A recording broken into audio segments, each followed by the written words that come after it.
Hi hello welcome back to Shaila's kitchen. ನಾನಿವತ್ತು ಇನ್ಸ್ಟೆಂಟಾಗಿ ಚೋಲೆ ಭಟೂರೆ ಮಾಡ್ತಾಯಿದ್ದೀನಿ, ಬನ್ನಿ ನೋಡೋಣ. ನಾನಿಲ್ಲಿ ಒಂದು 1/4 kg ಕಾಬೂಲ್ ಕಡಲೆಕಾಳು ನೆನೆ ಹಾಕ್ಕೊಂಡಿದ್ದೀನಿ. ಒಂದು 4-5 ಅವರ್ ಮುಂಚೆ ನೆನೆ ಹಾಕ್ಕೊಂಡಿದ್ದೀನಿ. ಸೊ ಇದಕ್ಕೆ ಕುಕ್ಕರ್ಗೆ ಹಾಕ್ಕೊಂಡು ಇದಕ್ಕೆ ಕ್ಯಾರೆಟು, ಇದಕ್ಕೆ 2 ಕ್ಯಾರೆಟ್ ತೊಗೊಂಡಿದ್ದೀನಿ ನಾನು, ಚಿಕ್ಕದಾಗಿದೆ. ದೊಡ್ಡದಿದ್ದರೆ ಒಂದೇ ಕ್ಯಾರೆಟ್ ಸಾಕಾಗುತ್ತೆ. ನಾನು ಚಿಕ್ಕದಿದೆಯಲ್ಲ ಅದಕ್ಕೆ 2 ಕ್ಯಾರೆಟ್ ತೊಗೊಂಡಿದ್ದೀನಿ.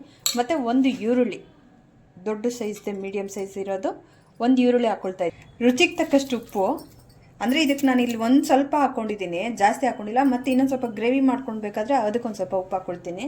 ಇದು ಕಾಳಿಗೋಸ್ಕರ ಉಪ್ಪು ಹಾಕ್ಕೊಂಡಿದ್ದೀನಿ. ಮತ್ತು ನೀರು 1 ಗ್ಲಾಸಷ್ಟು ಸಾಕು.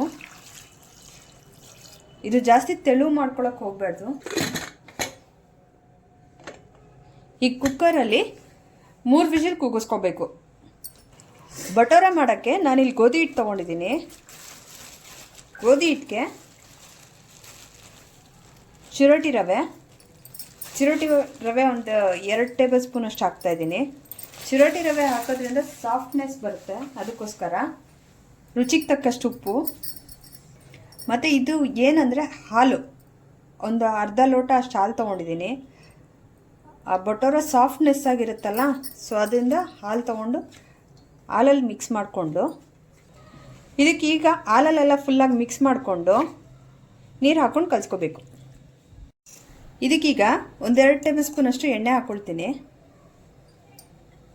ಇದನ್ನು ಚೆನ್ನಾಗಿ ಎಣ್ಣೆಲೆಲ್ಲ ಮಿಕ್ಸ್ ಮಾಡ್ಕೊಂಡು ಕಂಪ್ಲೀಟಾಗಿ ಹಿಟ್ಟಿಗೆಲ್ಲ ಆಗೋ ಥರ ಕಲಿಸ್ಕೊಂಡು ಇದನ್ನು ಒಂದು 10 ನಿಮಿಷ ಹೀಗೆ ನೆನೆಯೋಕೆ ಬಿಟ್ಬಿಡ್ಬೇಕು. ಅಷ್ಟೊತ್ತಿಗೆ ನಮ್ಮ ಚೋಲೆದಕ್ಕೆ ಇನ್ನೇನೇನು ಬೇಕು ಅಂತ ಮಾಡ್ಕೊಳ್ಳೋಣ, ಬನ್ನಿ. ನಾನಿಲ್ಲಿ ಒಂದು 5 ಟೊಮೊಟೊ ತೊಗೊಂಡಿದ್ದೀನಿ. ಇದಕ್ಕೆ ಜ್ಯೂಸ್ ಮಾಡ್ಕೊಳ್ತೀನಿ. ಕಾಬೂಲ್ ಕಡಲೆ ಎಲ್ಲ ಬೆಂದಿದೆ ಈಗ ನುಣ್ಣಕ್ಕೆ, ನೋಡಿ ಪ್ರೆಸ್ ಮಾಡಿದ್ರೆ ಈ ಥರ ಆಗುತ್ತೆ. ಈಗ ಇದರೊಳಗೆ ಈರುಳ್ಳಿ ಮತ್ತು ಕ್ಯಾರೆಟು ನಾವೇನು ಹಾಕ್ಕೊಂಡಿದ್ವಲ್ಲ ಅದನ್ನು ಮಿಕ್ಸಿ ಜಾರ್ಗೆ ಹಾಕ್ಕೊಂಡು, ಮತ್ತು ಕಾಬೂಲ್ ಕಡಲೆ 1 ಸ್ಪೂನಷ್ಟು ತೊಗೊಂಡಿದ್ದೀನಿ, ಅಂದರೆ ಒಂದು ದೊಡ್ಡ ಸ್ಪೂನಷ್ಟು ತೊಗೊಂಡಿದ್ದೀನಿ. ಈಗ ಇದನ್ನು ಗ್ರೈಂಡ್ ಮಾಡ್ಕೊಂಡು ಪೇಸ್ಟ್ ಮಾಡ್ಕೋಬೇಕು. ಇದು ಫುಲ್ಲು ನೈಸಾಗಿ ಪೇಸ್ಟ್ ಆಗಿದೆ, ಈ ಥರ ಪೇಸ್ಟ್ ಮಾಡ್ಕೋಬೇಕು. ಒಗ್ಗರಣೆಗೆ ಎಣ್ಣೆ ತೊಗೊಳ್ತಾ ಇದ್ದೀನಿ. ಇದಕ್ಕೆ ಎಣ್ಣೆ ಒಂದು ಸ್ವಲ್ಪ ಮುಂದೆ ಇದ್ರೆ ಚೆನ್ನಾಗಿರುತ್ತೆ, ಸೊ ಸ್ವಲ್ಪ ಎಣ್ಣೆ ಜಾಸ್ತಿನೇ ಹಾಕ್ಕೊಳ್ತಾ ಇದ್ದೀನಿ. ಎಣ್ಣೆ ಕಾದಿದೆ. ಅರ್ಧ ಇಂಚ್ ಚಕ್ಕೆ ತೊಗೊಂಡಿದ್ದೀನಿ, 2 ಲವಂಗ ತೊಗೊಂಡಿದ್ದೀನಿ, 1 ಏಲಕ್ಕಿ ತೊಗೊಂಡಿದ್ದೀನಿ. ಮತ್ತು ಮೆಣಸಿನ್ಕಾಯಿ ಇಲ್ಲಿ ಒಂದು 3 ಮೆಣಸಿನ್ಕಾಯಿ ತೊಗೊಂಡಿದ್ದೀನಿ. ಈರುಳ್ಳಿ ಒಂದು 2 ಈರುಳ್ಳಿ ತೊಗೊಂಡಿದ್ದೀನಿ. 2 ಈರುಳ್ಳಿ ಫುಲ್ ಸಣ್ಣಕ್ಕೆ ಚಾಪ್ ಮಾಡ್ಕೊಂಡಿದ್ದೀನಿ. ಈರುಳ್ಳಿ ಎಲ್ಲ ಒಂದು ಸ್ವಲ್ಪ ಲೈಟಾಗಿ ಕಲರ್ ಚೇಂಜ್ ಆಗಬೇಕು.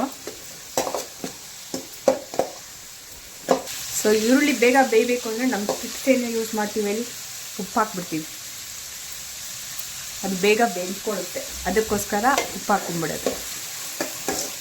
ಸೊ ಲೈಟಾಗಿ ಟ್ರಾನ್ಸ್ಪರೆಂಟ್ ಆಗುತ್ತೆ. ಇದಕ್ಕೆ ಏನು ಟೊಮೊಟೊ ಗ್ರೈಂಡ್ ಮಾಡ್ಕೊಂಡಿದ್ನಲ್ಲ, ಕ್ಯೂರಿ ಮಾಡ್ಕೊಂಡಿದ್ನಲ್ಲ, ಅದು ಟೊಮೊಟೊ ಪ್ಯೂರಿ ಹಾಕ್ತಾಯಿದ್ದೀನಿ. ಈಗ ಇದೆಲ್ಲ ಎಣ್ಣೆ ಬಿಡೋವರೆಗೂ ನಾವು ಬೇಯಿಸ್ಕೋಬೇಕು. ಇದು ಆಪಲ್ ಟೊಮೊಟೊ ಹಾಕಿರೋದ್ರಿಂದ ಕಲರ್ ಸೂಪರಾಗಿ ಬರುತ್ತೆ. ಆಪಲ್ ಟೊಮೊಟೊ ಯೂಸ್ ಮಾಡಿ. ನಾಟಿ ಟೊಮೊಟೊ ಹಾಕಿದ್ರೆ ಒಂದು ಸ್ವಲ್ಪ ಹುಳಿ ಬಂದುಬಿಡುತ್ತೆ, ಅದು ಟೇಸ್ಟ್ ಚೆನ್ನಾಗಿ ಸಿಕ್ಕಲ್ಲ. ಸೊ ಇದೊಂದು ಸ್ವಲ್ಪ ಕುದಿಬೇಕು. ಕುದಿ ಎಣ್ಣೆ ಎಲ್ಲ ಈಚೆ ಬರುತ್ತಲ್ಲ, ಅಲ್ಲಿವರೆಗೂ ನಾವು ಇದನ್ನು ಕುದಿಸ್ಕೋಬೇಕು. ಈಗ ನೋಡಿ ಇದೆಲ್ಲ ಎಣ್ಣೆ ಬಿಟ್ಟಿದೆ. ಈ ಸ್ಟೇಜಲ್ಲಿ ಶುಂಠಿ ಬೆಳ್ಳುಳ್ಳಿ ಪೇಸ್ಟ್ ಹಾಕ್ತಾಯಿದ್ದೀನಿ.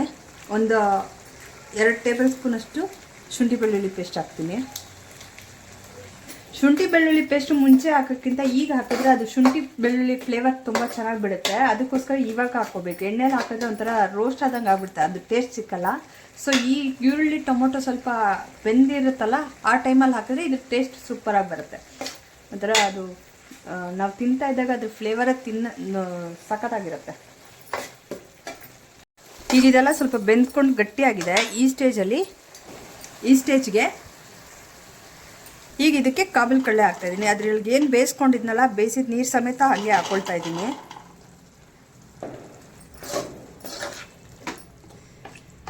ಸೊ ಇದೊಂದು ಸ್ವಲ್ಪ ಕುದಿ ಬರಬೇಕು.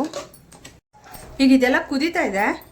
ಕುದಿಯೋ ಸ್ಟೇಜ್ಗೆ ಏನು ನಾವು ಈರುಳ್ಳಿ ಮತ್ತು ಕ್ಯಾರೆಟ್ ಗ್ರೈಂಡ್ ಮಾಡ್ಕೊಂಡಿದ್ವಲ್ಲ ಅದನ್ನು ಹಾಕ್ಕೊಳ್ಬೇಕು. ಇದು ಚಪಾತಿ ಪೂರಿ ಎಕ್ಸಲೆಂಟ್ ಆಗಿರುತ್ತೆ, ದೋಸೆಗೆ.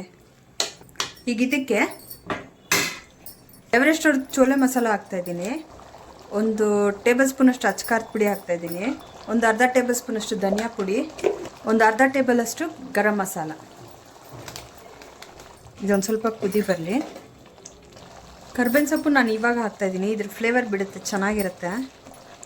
ಒಗ್ಗರಣೆಗೆ ಹಾಕ್ಕೊಳ್ಳಿಲ್ಲ ನಾನು, ಇದಕ್ಕೆ ಹಾಕ್ಕೊಳ್ತಾ ಇದ್ದೀನಿ. ಸೊ ನೋಡಿ, ನಮಗೆ ಎಷ್ಟು ಗಟ್ಟಿ ಬೇಕು ಅಂದರೆ ಇದು ಕುದೀತಾ ಕುದೀತಾ ಗಟ್ಟಿ ಆಗುತ್ತೆ ಇನ್ನೂ.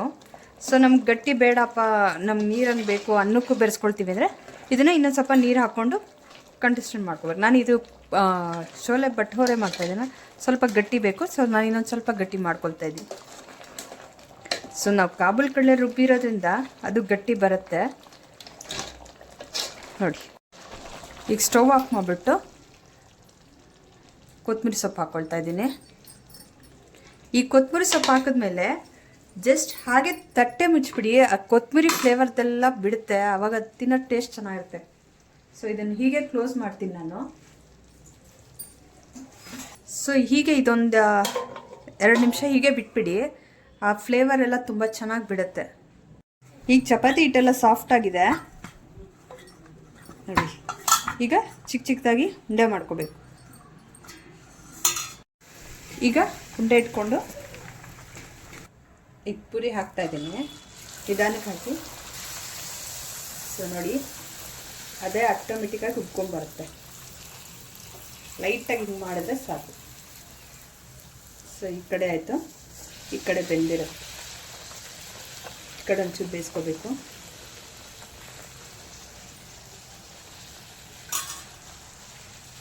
ನಾವು ರವೆ ಹಾಕಿರೋದ್ರಿಂದ ಪೂರಿ ಮಾತ್ರ ಸಾಫ್ಟಾಗಿರುತ್ತೆ, ಎಷ್ಟೊತ್ತಾದ್ರೂ ಒಂಥರ ನಾರು ಅನಿಸಲ್ಲ.